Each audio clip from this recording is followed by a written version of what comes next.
I'm lying on my deathbed, surrounded by the darkness that's slowly encroaching upon the fading light of my life. The doctors have said I only have a few hours left, and although the pain is almost unbearable, there's something more pressing I must do: tell my story. My name is Charles Higson, and what I'm about to recount is real. It happened on an October night that changed my life and the life of my friend Calvin Parker forever. It was such a terrifying experience that Calvin decided to end his life, but let the facts speak for themselves. It was the morning of October 6th, 1973. The sun was barely peeking over the horizon as I left my house, heading to 204 Market Street, where my favorite hunting and fishing store, Nelson Outdoors, was located. I needed supplies for our upcoming fishing trip. As I stepped out, I ran into Calvin Parker, a young man from a disadvantaged background who often offered to clean yards for a few coins. "Hello, Charles," Calvin greeted me with a mixture of hope and anxiety in his eyes. "Do you have any work for me today?" "I'm sorry, Calvin. I cleaned my yard a few days ago," I replied, watching his face fall. He was turning to leave, but something inside me compelled me to call him back. "Wait. Do you know how to fish?" Calvin turned, surprised by my question. "No, sir, but I'd like to learn," he said enthusiastically. A smile formed on my face. "Come with me to the store. We're going to get what we need for a good fishing trip." Calvin accompanied me to Nelson Outdoors, where his excitement was evident as we walked through the aisles filled with rods, hooks, and all kinds of fishing equipment. With my experience, I knew exactly what we needed. "We're going to fish for catfish in the Pascagoula River," I explained as I selected the appropriate hooks and lures. "Catfish? I've never seen one," Calvin responded, fascinated by everything he saw. "They're big, strong fish. We need the right equipment to catch them," I said, handing him a fishing rod. "This one will be yours." After buying everything we needed, I invited him to have lunch at my house. During lunch, we set the date for our fishing trip, Thursday, October 11th, at 6 p.m. Calvin accepted enthusiastically, and thus the preparations were sealed for a night I would never forget. Thursday, October 11th, arrived with clear skies and a light breeze that promised a perfect night for fishing. At 5 p.m., I heard someone knocking on my door. It was Calvin, punctual as always, with a smile that reflected his enthusiasm. "Ready for our fishing adventure," he said, carrying a backpack with some belongings. "Perfect, Calvin. Let's prepare the equipment," I replied, leading him to the garage where I kept our supplies. We started loading the rods, tackle boxes, nets, and everything we needed into my old 1969 Rambler. Every movement was meticulous, making sure we didn't forget anything. Before getting into the car, I approached Calvin with a package wrapped in brown paper. "I have something for you, Calvin," I said, handing him the package. He took it with trembling hands and opened it slowly. His eyes widened as he saw the fishing vest with his name embroidered on the chest. "Is it for me?" he asked, incredulous. "Yes, it's for you. Consider it a welcome gift to the world of fishing," I replied with a smile. Calvin put on the vest immediately, and I saw his eyes fill with tears of emotion. "Thank you, Mr. Charles. This means a lot to me." We got into the car and began the journey to the Pascagoula River. The Rambler purred softly as we drove along the rural roads. The landscape was a parade of tall trees, open fields, and occasional cattle, and Calvin looked out the window, fascinated by the beauty of the surroundings.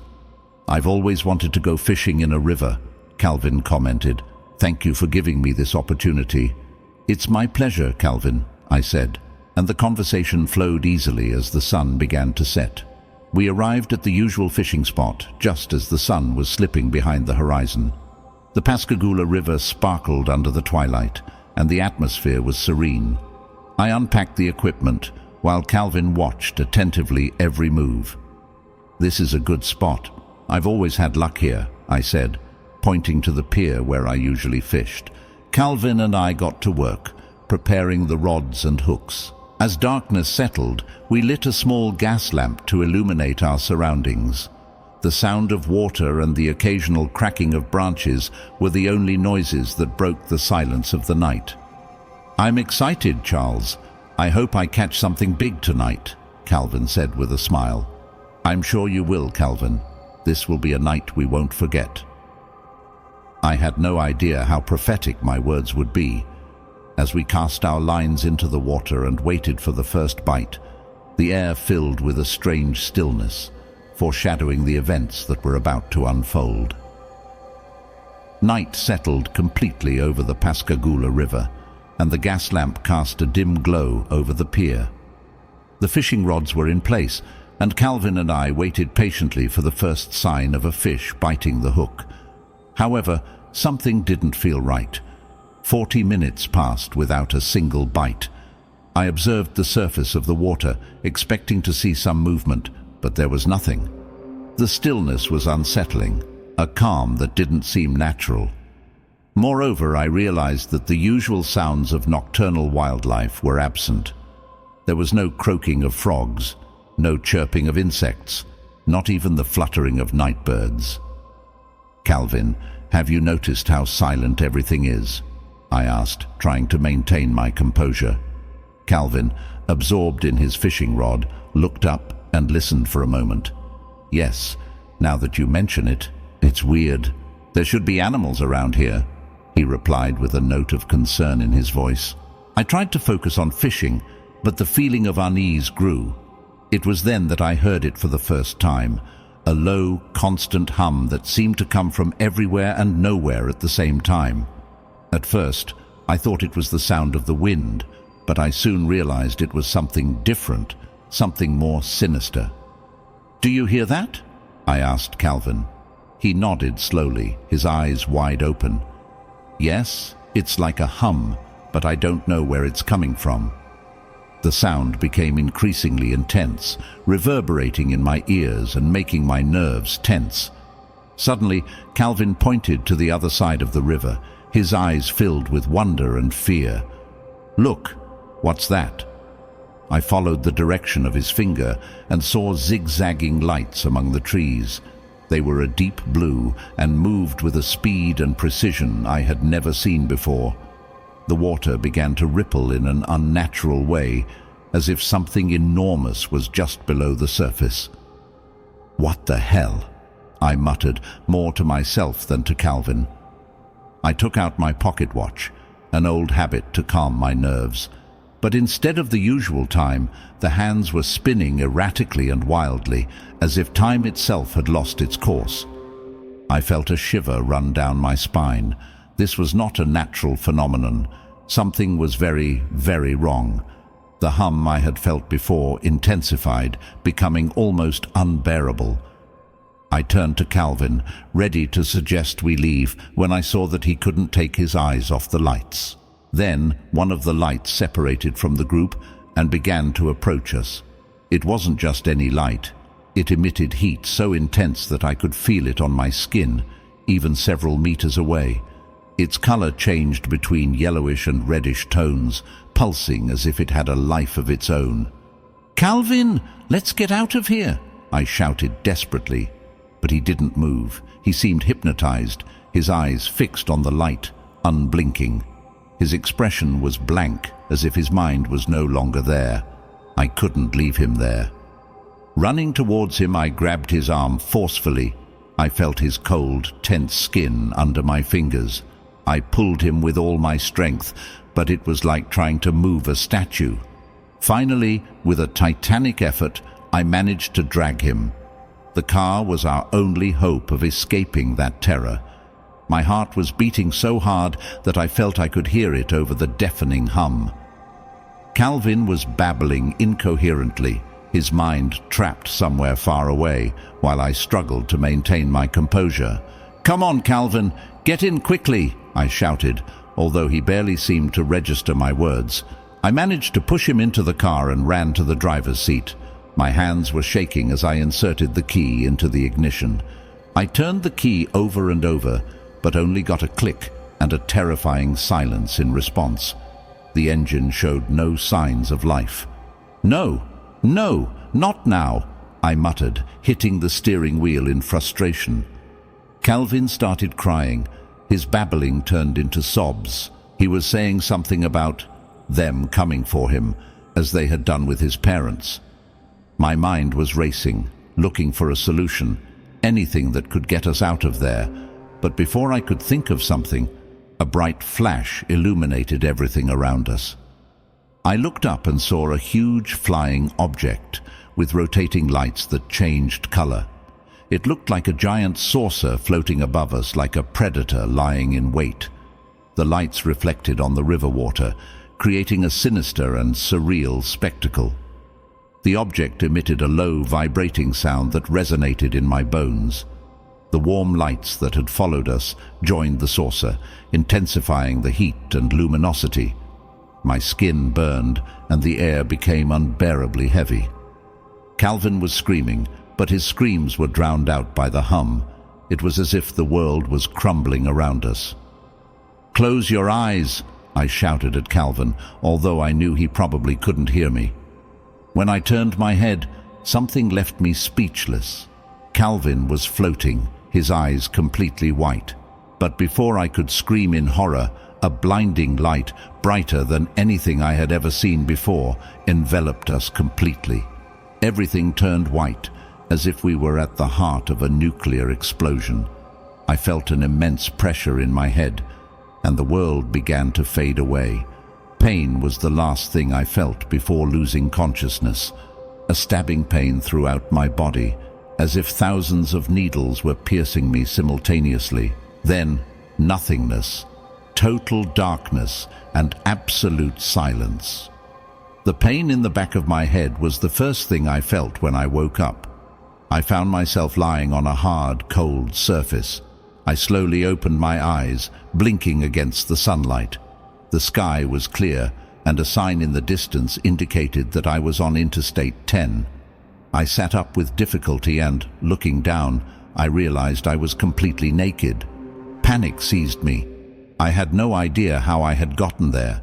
The memories of the previous night were fragmented, almost unreal. I felt a mixture of terror and confusion as I tried to order my thoughts. A vehicle was approaching. I stood up, stumbling, arms raised to get their attention. The car stopped, and a man quickly got out. "My God, what happened to you?" he asked, his voice filled with concern. I don't know," I replied, my voice trembling. My lips were dry, and every word was an effort. The man took a blanket from the trunk and wrapped it around me, guiding me towards his car. "I'm going to take you to the hospital. You're in bad shape," he said, helping me sit in the passenger seat. The journey to the hospital was a blur of images and sounds.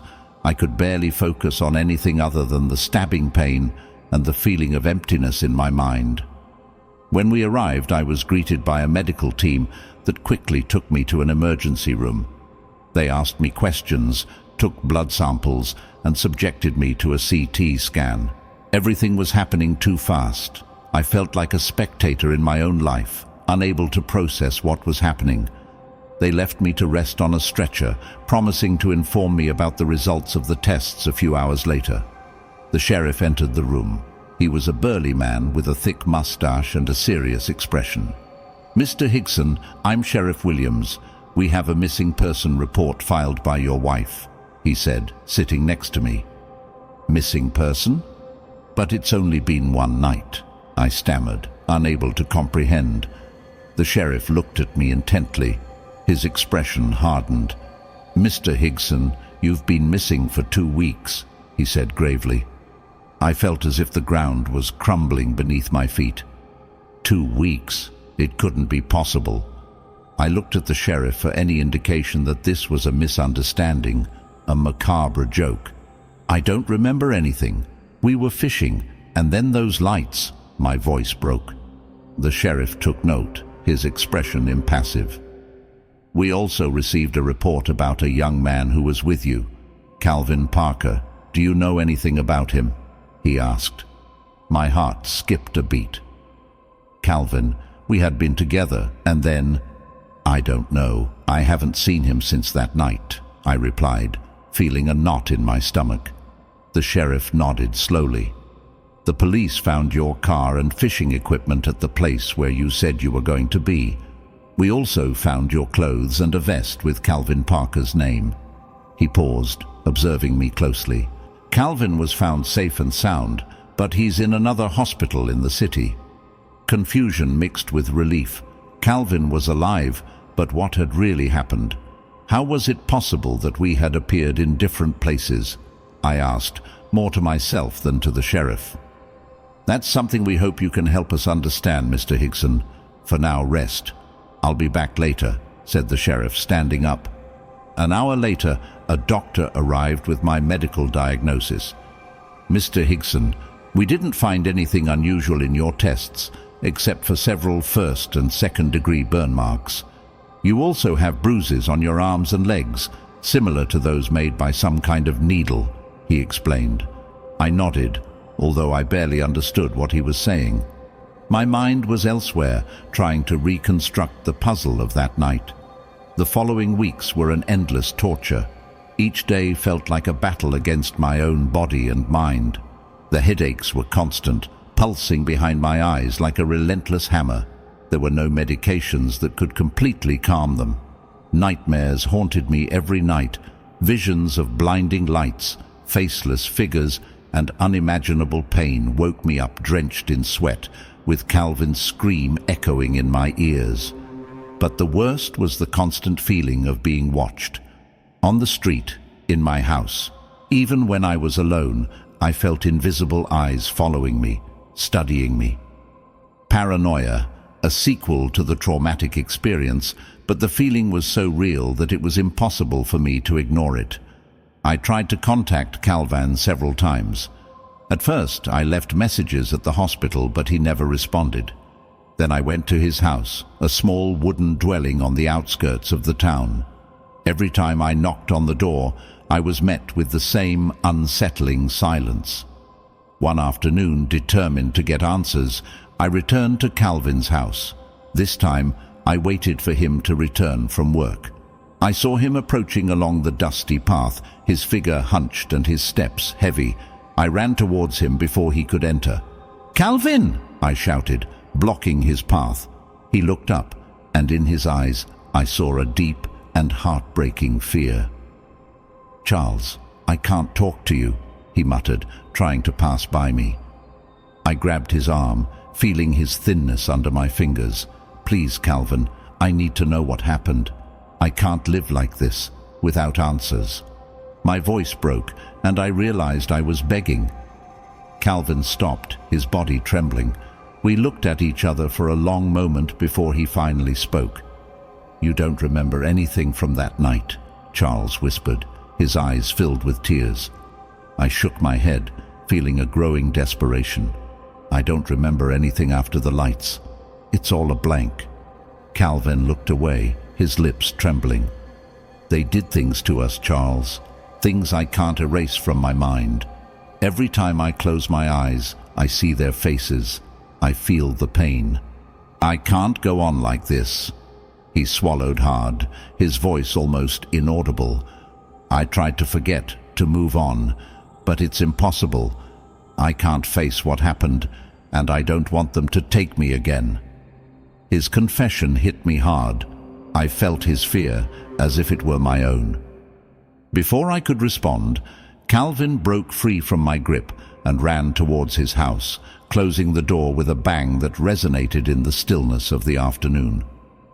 I stood there, in front of his door, with a feeling of emptiness and desperation. Not only had I lost 2 weeks of my life, but I had also lost a friend who was being consumed by the same horror that haunted me. The encounter with Calvin only increased my need to understand what had happened to us. His words made it clear that, to recover my life, I needed answers. Even if those answers were too painful to face, I decided to start with the hospital where Calvin had been treated after our disappearance. I headed to Pascagoula Central Hospital, and after a brief wait, I managed to speak with the doctor who had treated Calvin. "Doctor, I need information about Calvin Parker's condition," I said, trying to keep my voice calm. I explained that I was a close relative, although it wasn't entirely true. The doctor looked at me with a mixture of curiosity and weariness. "It's unusual for someone to come asking about him," he said, reviewing some files on his computer. "Here's Calvin Parker. Yes, I remember his case." "Could you tell me what you found?" I asked. The doctor nodded slowly, taking a seat. When Calvin arrived, he had several first and second-degree burn marks, as well as bruises similar to yours, but the most concerning thing was what we found in his X-ray. He paused, taking a breath before continuing. There was a metallic object embedded in his spinal cord near the nape of his neck. It seemed to be made of some unknown material and was dangerously close to the central nerves. We tried to determine if we could extract it without causing permanent damage, but it was too risky.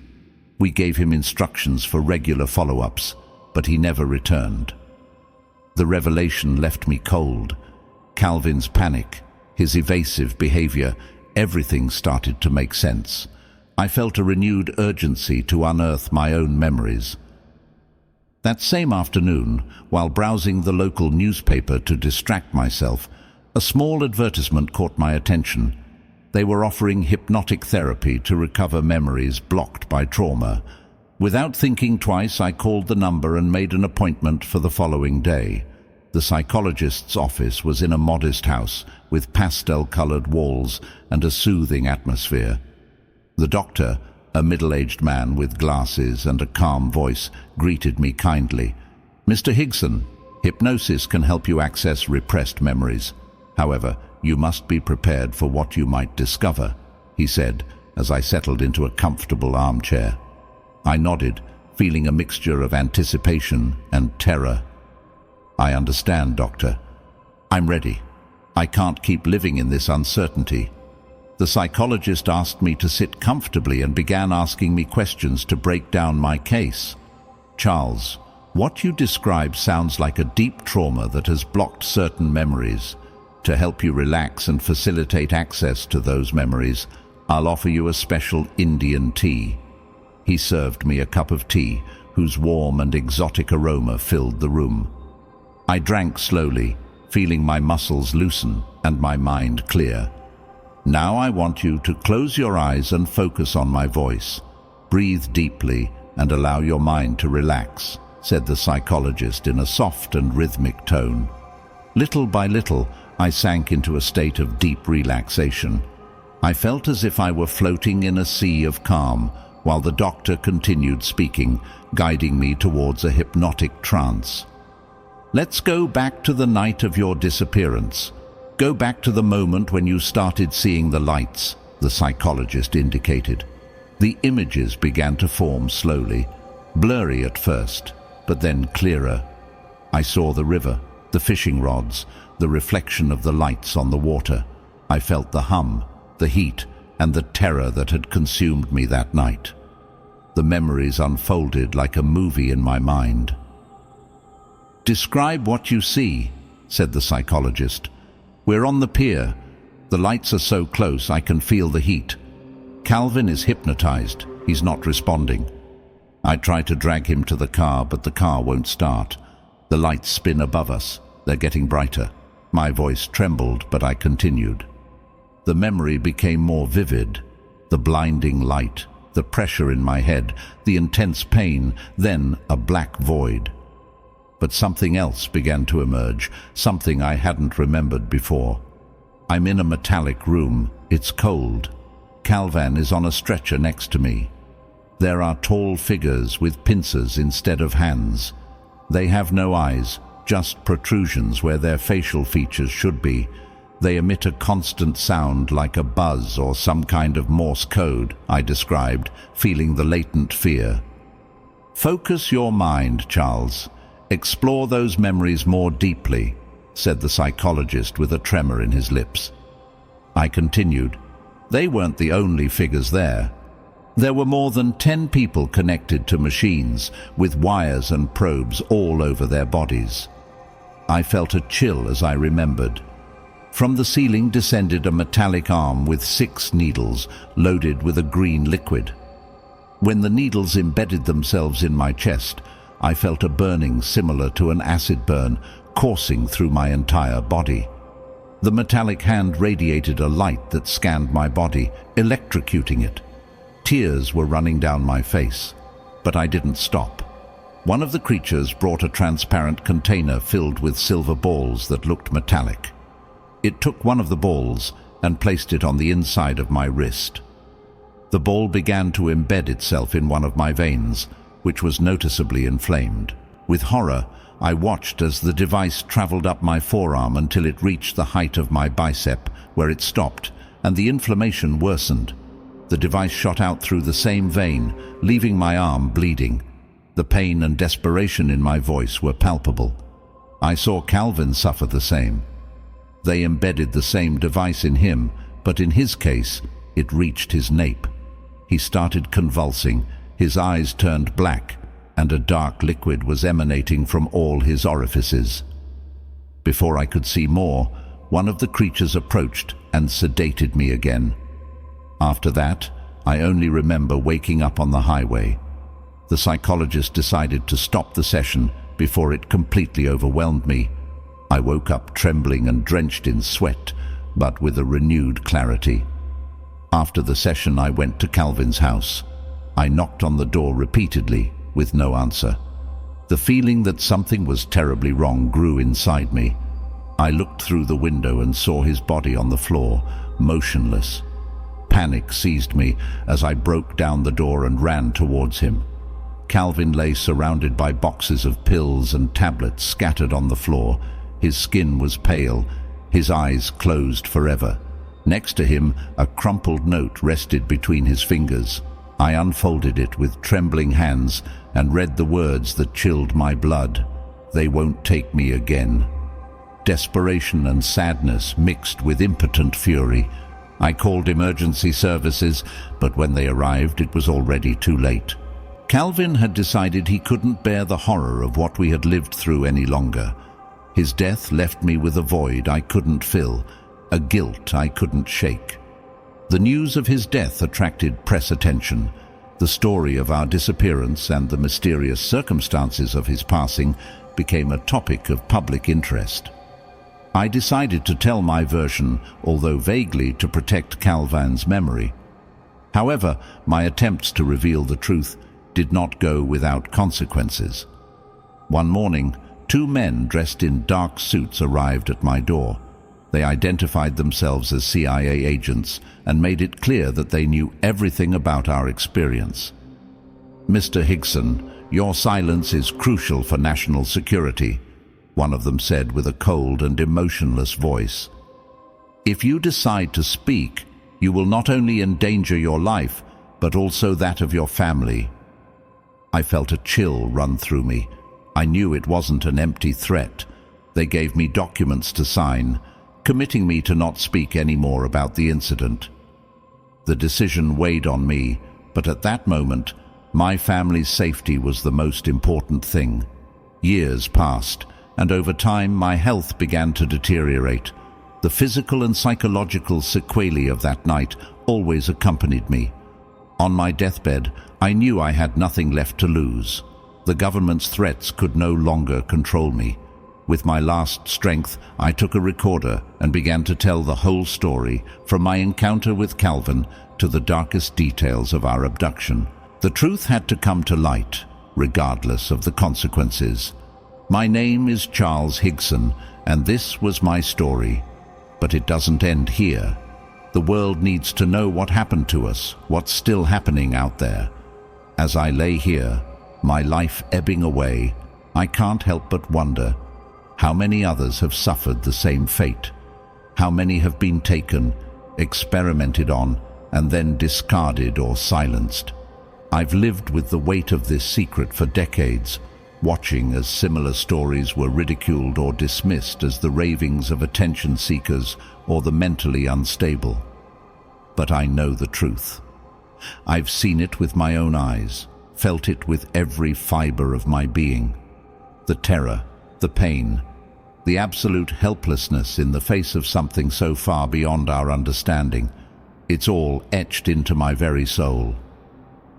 The day after my hypnosis session, I returned to the Pascagoula River, to the exact spot where Calvin and I had been fishing that fateful night. I don't know what I expected to find, some physical evidence of our ordeal perhaps, or maybe just a sense of closure. What I found instead was an overwhelming sense of dread, a feeling so potent it nearly brought me to my knees. The river flowed peacefully, oblivious to the horrors it had witnessed. As I stood there, memories flooded back, not just of that night, but of the days and weeks that followed. The nightmares, the paranoia, the constant feeling of being watched. I remembered waking up in cold sweats, my body racked with phantom pains from experiments I couldn't fully recall. I thought about Calvin, about how he had been unable to bear the weight of our shared experience. His suicide note, "They won't take me again," haunted me. What had he remembered that was so terrible, so unbearable, that death seemed preferable to the possibility of reliving it? In the years that followed, I threw myself into research, trying to make sense of what had happened to us. I pored over every UFO sighting, every alien abduction story I could find. Some were clearly hoaxes or the product of overactive imaginations, but others rang true in a way that sent chills down my spine. I found patterns, similarities in the descriptions of the beings, the procedures, the missing time. I started to piece together a picture that was as terrifying as it was fascinating. These weren't just random abductions. There seemed to be a purpose, a method to the madness. But what was it? What did they want from us? I reached out to others who claimed to have had similar experiences. Many were reluctant to talk, afraid of ridicule or worse. But those who did share their stories only confirmed my suspicions. We were not alone in our ordeal. One woman, let's call her Sarah, told me about her abduction in 1985. Her description of the beings, tall, with pincers for hands and featureless faces, matched ours exactly. She, too, had been subjected to painful experiments, had strange objects inserted into her body. And like Calvin and me, she had been warned to keep quiet. They told me that if I ever spoke about what happened, they would come for my children, she told me, her voice trembling. I've lived with that fear every day for the past 30 years. Another man, John, shared a story from 1991. He had been camping in the woods of Oregon when he saw lights in the sky. The next thing he knew, he was waking up in his tent 3 days later, with no memory of what had happened. But in the weeks and months that followed, fragments of memories returned. Memories of cold metal tables, of probing instruments, of pain beyond anything he had ever experienced. The worst part, John said, is that I don't think it was just a one-time thing. Sometimes I wake up with that same feeling of lost time, of having been somewhere else. I think they're still taking me, still experimenting on me, but I can't prove it, can't stop it. I'm helpless. These stories, and dozens more like them, painted a disturbing picture. Whatever these beings were, aliens, interdimensional travelers, or something else entirely, they had been operating on Earth for decades, perhaps centuries. They were taking people, experimenting on them, and then returning them with altered memories and dire warnings to keep quiet. But why? What was the purpose of these abductions and experiments? Were they studying us, preparing for some kind of invasion? Or was there some other, unfathomable reason that our human minds simply couldn't comprehend? The more I dug, the more questions I had, and the more dangerous my quest for answers became. I started noticing strange cars parked outside my house, felt eyes on me wherever I went. My phone calls were filled with strange clicks and buzzes. I knew I was being watched, monitored. The warning from the CIA agents echoed in my mind. Your silence is crucial for national security. But I couldn't stay silent. Not anymore. Not when I knew that others were suffering, that this phenomenon, whatever it was ongoing. The truth needed to come out, no matter the cost. That's why I'm recording this now, in my final hours. My body may be failing me, but my mind is clear. I want the world to know what happened to Calvin and me that night on the Pascagoula River.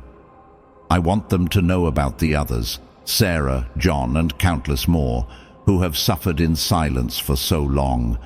To those who hear this recording, I beg you, don't let this be the end. Don't let our stories die with us. Investigate, ask questions, demand answers. The truth is out there, hidden beneath layers of secrecy and disinformation. It won't be easy to uncover, but it's vital that we do. Because if we don't, if we continue to ignore or ridicule those who come forward with their experiences, we're leaving ourselves vulnerable. To what? I'm not entirely sure. But I know it's something beyond our current understanding. Something that could have profound implications for the future of humanity. To my family, if you're listening to this, I'm sorry. Sorry for the pain and worry I've caused you over the years. Sorry for the secrets I've kept. Please know that everything I've done to protect you and to try to uncover the truth. To Calvin's family, I'm sorry I couldn't save him. I'm sorry I couldn't help him bear the burden of what happened to us. I hope that this recording can provide some answers, some closure for you. And to whoever is behind these abductions, whether you're extraterrestrial, interdimensional, or something else entirely, we are not your lab rats. We are not your playthings. We are human beings with rights and dignity. Whatever your purpose is, know that we will not stop seeking the truth. We will not stop fighting back. As I feel my life slipping away, I'm filled with a mix of emotions. Fear, yes, fear of what might happen after I'm gone, fear for those who might suffer the same fate as Calvin and me. But also hope. Hope that this recording will make a difference. Hope that it will inspire others to seek the truth, to demand answers. The truth is out there. It's strange and terrifying and beyond our current comprehension, but it's real. I've seen it, I've lived it, and now with my last breaths, I'm sharing it with the world. My name is Charles Hickson. This is my story. This is my truth. And I pray that it doesn't end with me.